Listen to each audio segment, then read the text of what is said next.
Hello everyone, welcome back to our channel Login Aid. In this guide video, I will show you how to log in Robinhood account. So first of all, what you have to do is launch open any browser of your choice. You can see over here I've opened Google Chrome. Now what you have to do is click on the search bar, type in robinhood.com/login, press enter. Now you can see over here you'll be led to the official login interface of Robinhood. From here you'll be able to log into your account. If you do not have the account yet, you can simply click on the option create an account and you'll be able to create an account for yourself. But if you already have the account, you can simply log into your account. All you have to do is enter your email and password over here.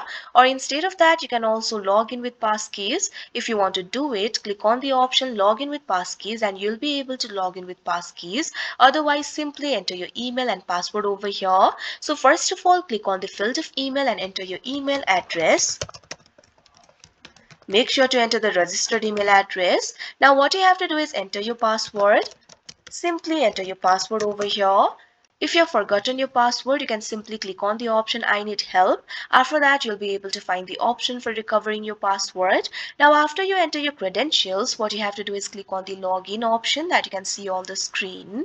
Now you can see over here you'll easily be logged into your account. So that is how you log in Robinhood account. I hope you found this video helpful. Thank you for watching. Make sure to like, share and subscribe to our channel.